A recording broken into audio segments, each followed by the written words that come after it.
We're going to read a bit of scripture this morning to give a little context to my talk. There's a ringing. There, are we good? All right. From 1 Kings, chapter 1. I don't know if everybody would be familiar with this particular story, but we're going to read it and we're going to pull our context for our talk.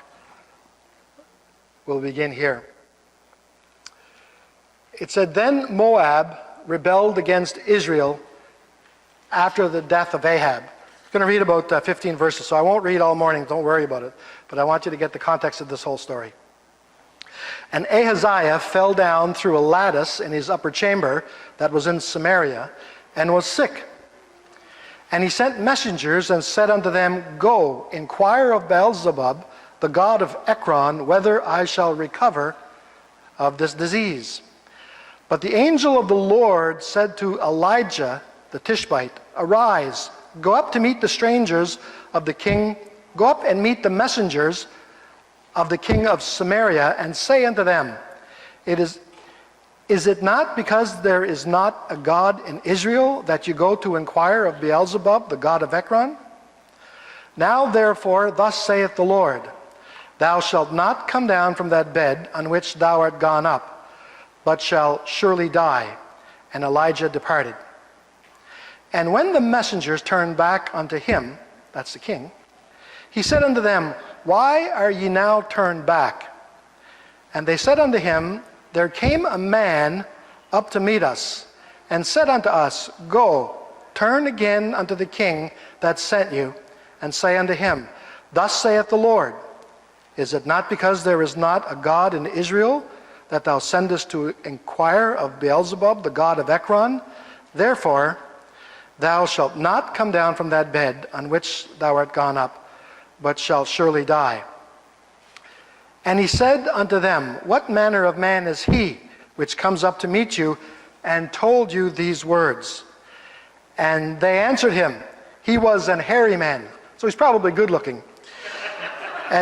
And girt with a girdle of leather around his loins. And he said, It is Elijah the Tishbite.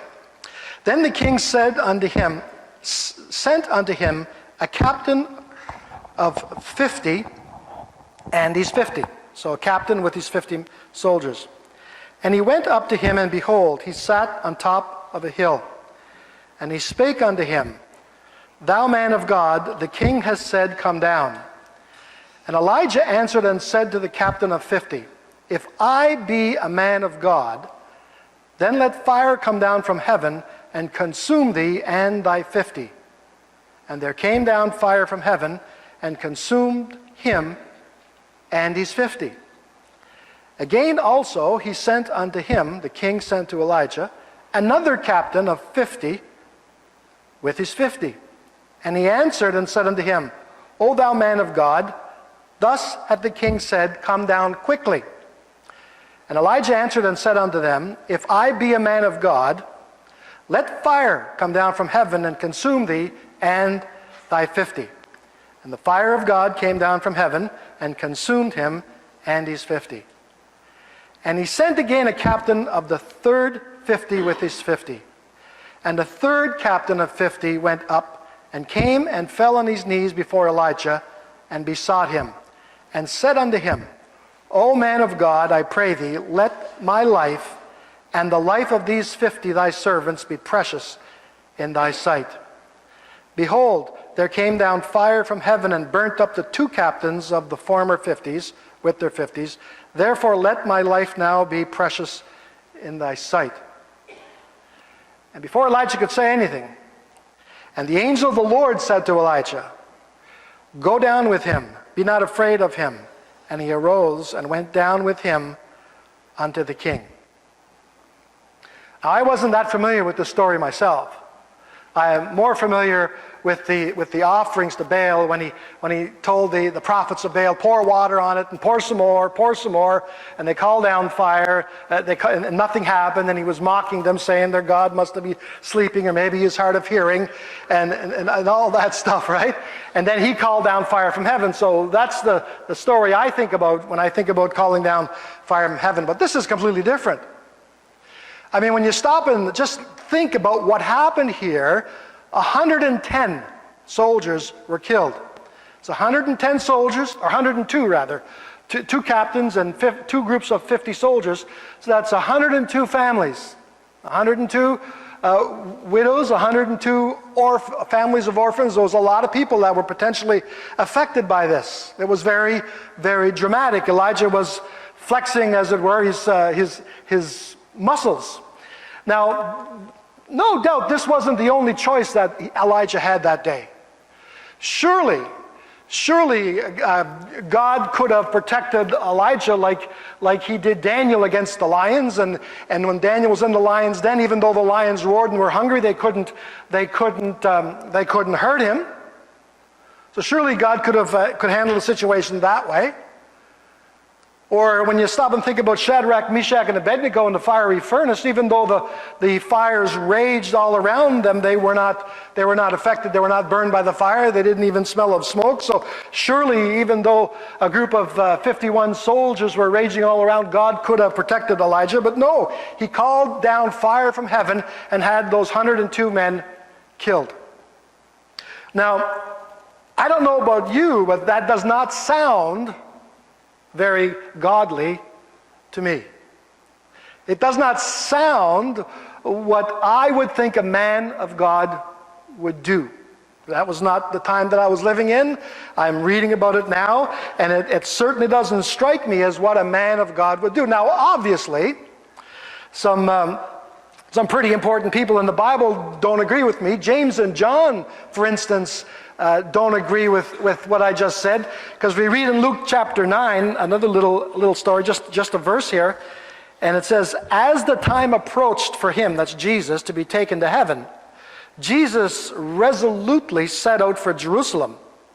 And he sent messengers on ahead who went into a Samaritan village to get things ready for him. But the people there did not welcome him because he was heading for Jerusalem.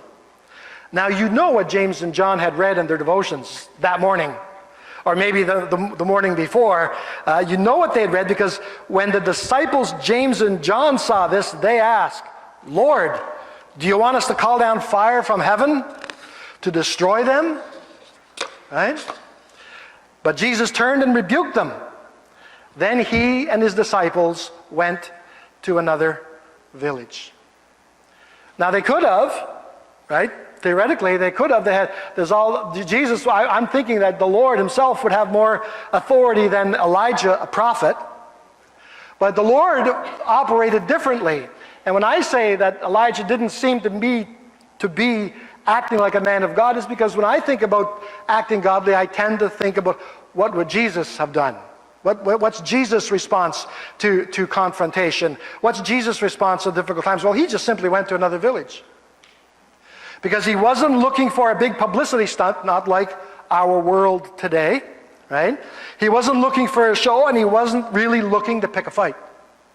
So he just went on his way. So when Jesus is doing something on behalf of God, he does it a whole lot different than some of the Old Testament prophets did, because Jesus was completely different.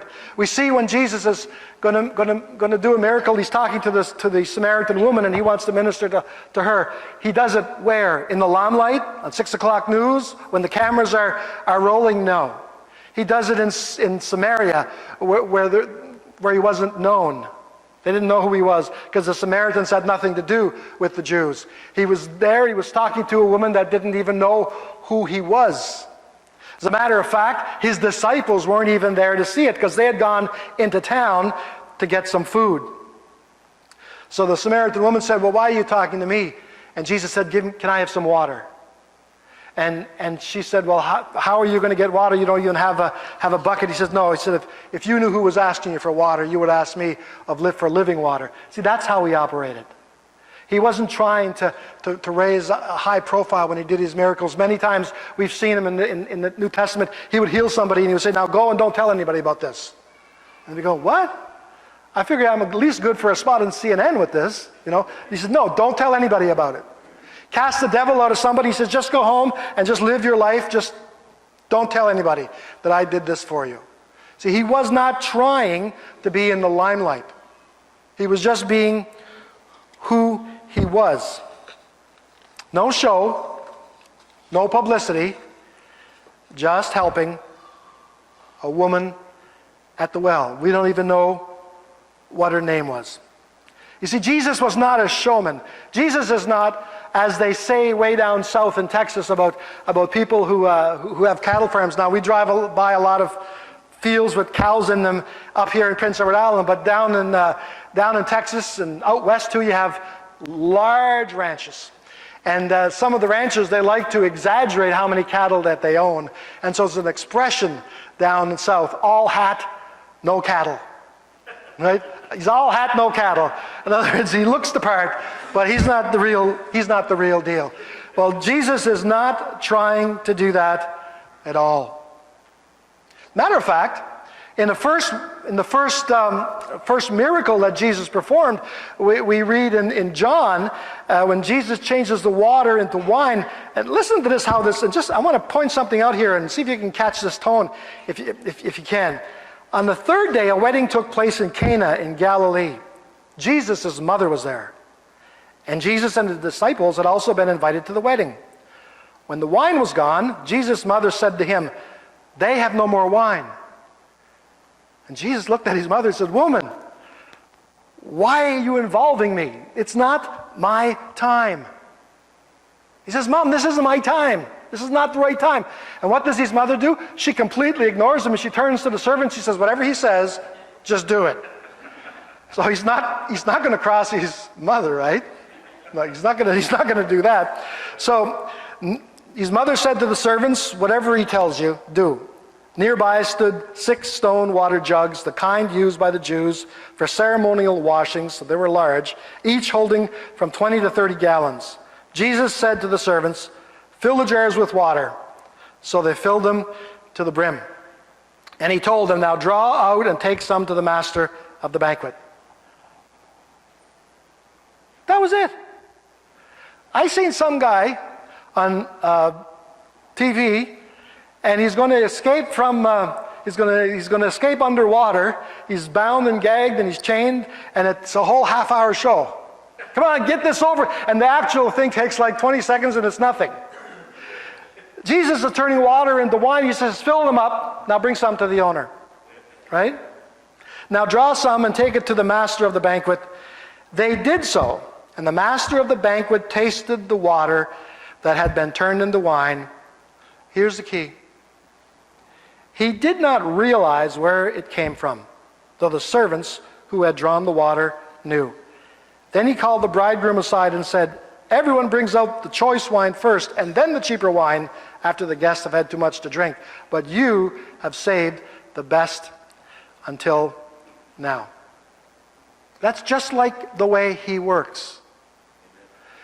Not a big show, not a big production, not trying to get a lot of publicity. Just fill them up, take it to the master. He didn't even give the master his calling card. He didn't even bother letting the master know it was him. He just said, "Go and do it." And I think that that's the way that we're supposed to approach our Christian lives. We see so much in our society, everything is advertised, everything is blown out of proportion, everything is said to be much bigger than it actually is. I remember driving down in the States, listening to a Christian radio station, and there was an advertising come on for a rally that was being held at one of the large stadiums. And the line for the commercial was, "Come and feel the tangible presence of God." That's a pretty big bill. That's a pretty big bill. It might have been, it's possible that they did oversell that just a little bit. Possible, right? But we used to have an expression years ago when you'd have an evangelist come to your church, and then Meetings were fine, and then you'd get the report back it was called the Pentecostal testimony. And I remember one time an evangelist came to the church where I was a pastor, and the meetings were good, and he preached a great couple of sermons. He should have. He preached them both 100 times. So they should have been good, and they were good, and there were some people that got blessed, and I got the report back, and you would not. I said, I was at this church. I was there. It was nothing like this. Nothing like this. We used to call it evangelistic reporting. But see, Jesus is not like that. He's not like that at all. He's not trying to put on a show. He says, be careful not to practice your righteousness in front of others to be seen by them. If you do, you will have no reward from your Father in heaven. So when you give to the needy, do not announce it with trumpets, as the hypocrites do in the synagogues and on the streets, to be honored by others. Truly I tell you, they have received their reward in full. But when you give to the needy, do not let your left hand know what your right hand is doing, so that your giving may be in secret. Then your Father, who sees what is done in secret, will reward you openly. You see, the most important work is done behind closed doors when no one else is watching. The most important things that you will probably do in your life will be done when no one really notices. Because it's all the little things that you do. Anybody know what happened 50 years ago yesterday? Apollo 11 landed on the surface of the moon. Neil Armstrong and Buzz Aldrin, what a great name for an astronaut, eh? Buzz Aldrin. That's probably why they called him Buzz Lightyear, no doubt. So Neil Armstrong and Buzz Aldrin walked on the moon. Can somebody name me one other person that was involved in that effort? Mike? Okay, there's one. President Kennedy. Yeah, President Kennedy. There's a couple, but you're scrounging. Yeah. You're searching. At the height of the Apollo 11 space program, there were, get ready for this number, 300,000 people involved. From engineers to people building, to project managers, to computer, to people who clean the space, like there was about 300 people involved. You see, most of the folks that were involved in putting a man on the moon were in the background. They just did ordinary jobs, just like you and just like me. See? Most of the people that were involved in that momentous event were in the background. They weren't calling down fire from heaven like Elijah the prophet. No.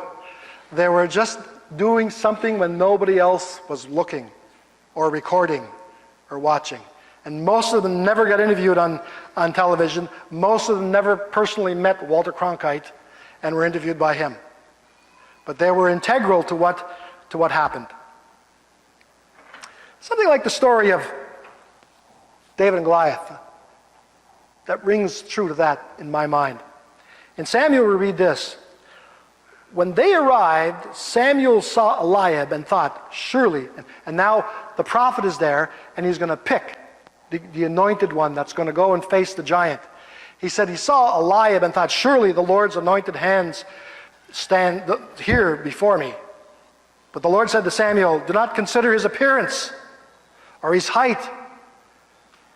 Sorry, Mike. So, this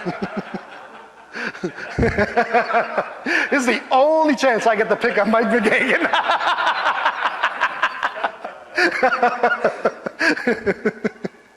So do not consider his appearance or his height, for I have rejected him.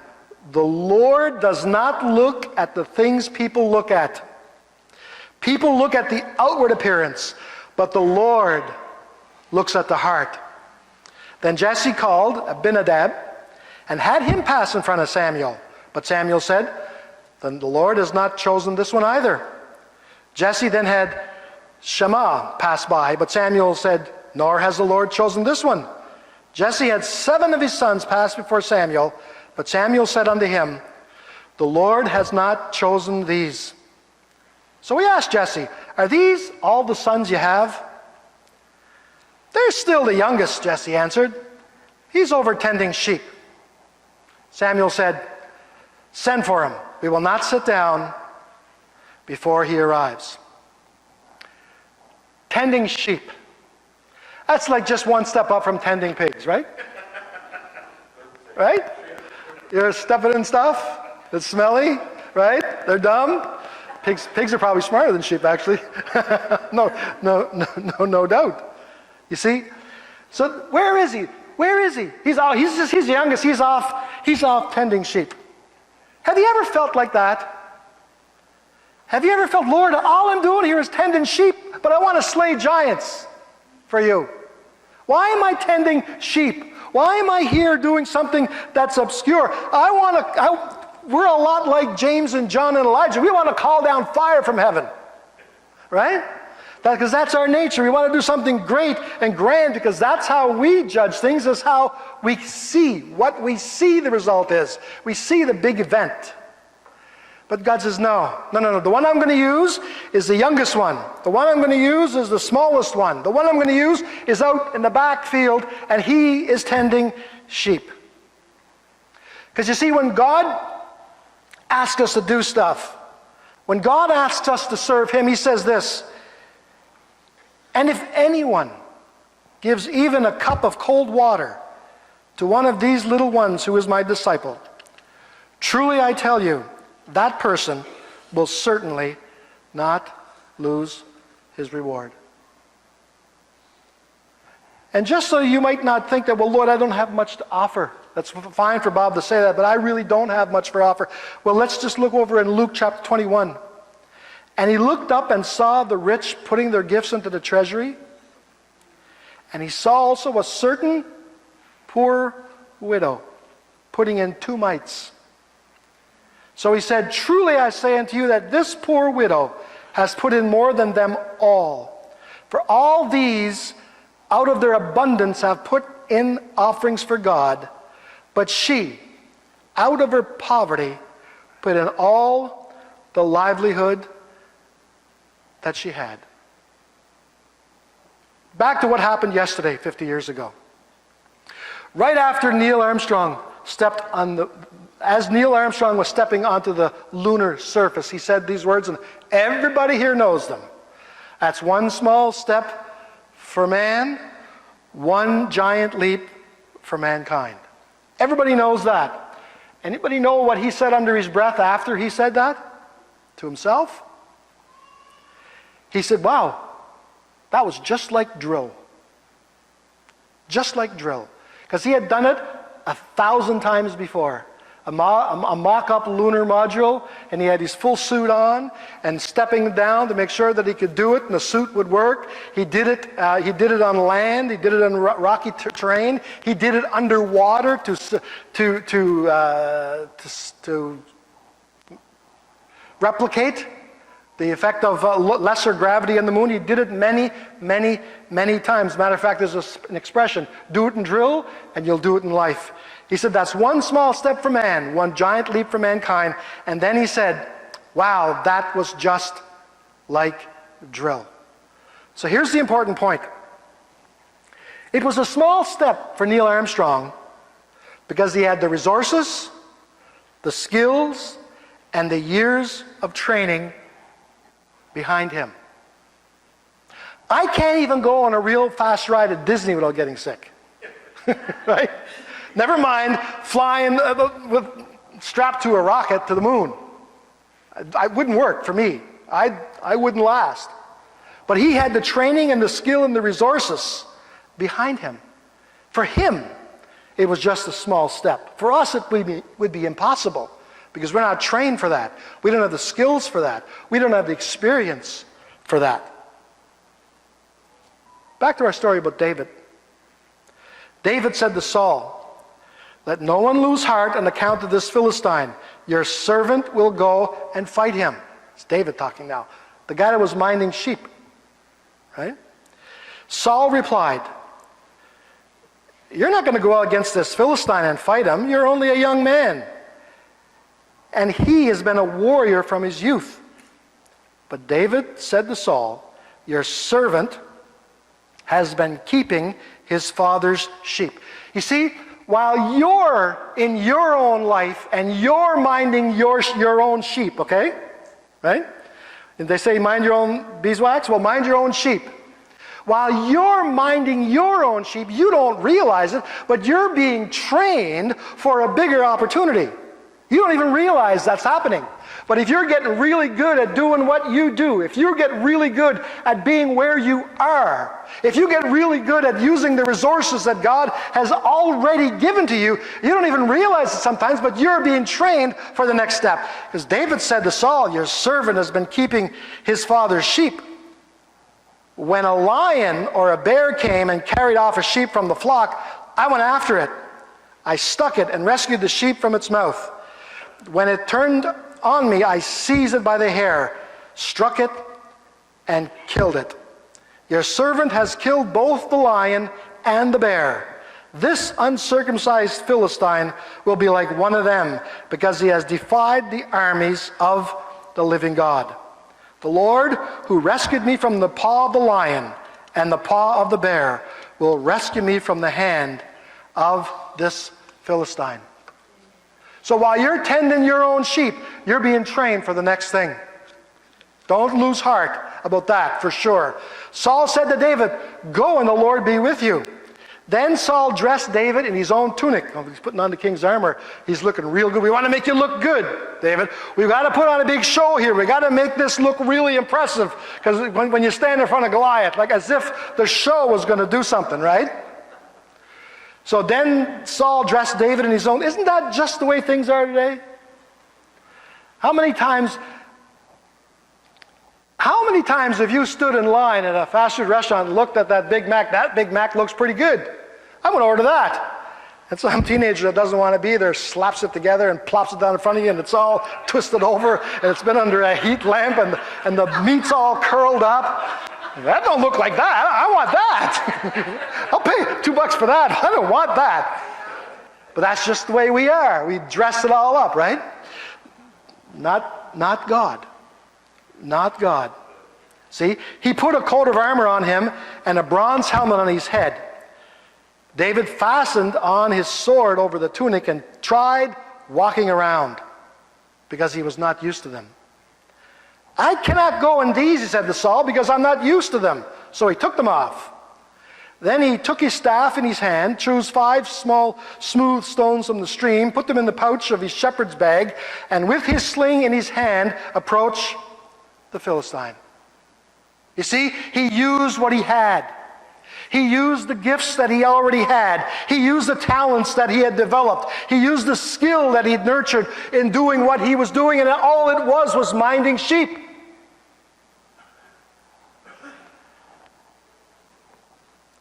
So what are you used to do? What are you used to doing? Right? Have you been preparing for the next step, for the unique circumstance that will face you? Are you getting good at doing what you're doing right now? What is a small step for you? See, if I was at a gathering and they said, Bob, there's 4 or 5 teenagers over there acting up. I want you to go and take care of them. What do you want me to do? It's just a small step for that fellow right there. That's nothing for you, right? Nothing. Right? You'll have those 4 guys just out there in no time at all. You probably won't even have to hit one of them. Right? If somebody said to me, Bob, I want to eat fresh oysters tonight for supper. Here's my boat. I don't know. I can't do that. But it's just a small step for Robert there. Right? Just because he's used to it. Right? What's a small step for you? Where's your life taken you? What experiences has life given for you? You see, here's the key. A step in any direction for you is only a small step if you start from where you are. You don't got to call fire down from heaven. You just got to start where you are right now. In Matthew we read, "Then the king will say to those on his right, 'Come, you who are blessed by my Father, take your inheritance. The kingdom has been prepared for you since the creation of the world. For I was hungry, and you gave me something to eat. I was thirsty, and you gave me something to drink. I was a stranger, and you invited me in. I needed clothes, and you clothed me. I was sick, and you looked after me. I was in prison, and you came to visit me.' Then the righteous will answer him, 'Lord, when did we see you hungry and feed you, or thirsty and give you something to drink? When did we see you a stranger and invite you in, or needing clothes and clothe you? When did we see you sick or in prison and go and visit you?' The king will reply, 'Truly, I tell you, whatever you did for one of the least of these brothers and sisters of mine, you did for me.'" You know what the most amazing thing I did this week was? You know what the most godly, Christ-like thing I did this week was? I didn't walk on the water. I didn't call down fire from heaven. I didn't preach to multitudes and saw many converted. No. I walked down to the kitchen at the hospital and got some green Jell-O for somebody that really had a hankering for green Jell-O while they were being treated with chemotherapy. That's the most godly thing I did this week. I went and got a coffee for somebody who wanted a coffee, and they couldn't go get it because they were plugged into their machines and their treatment. And when I gave her the coffee, she looked at me so thankful, and I could tell that she wasn't used to being served. That was the most godly thing I did all week. You see, one small step. What are you trained for? What small step can you take today? What small step can you take tomorrow? The nice thing about a small step, you take that one step and then you take another one. Then you take another one. And then you take another one. You can take one small step towards God. God doesn't expect you to jump over the cavern of all the shortcomings in your life. He just expects you to take one small step towards Him. How about taking one small step towards your potential? What God has in store for you in this life. You don't have to be everything tomorrow. All you got to do is just take that one small step today. What would be one small step for you to take to be the person that you were meant to be? The small step for you to become more the person that God intends you and wishes you to be. One small step. Just start where you are. No one even has to notice. Because your Father, which sees you in secret, He'll reward you open. Can we all stand, please?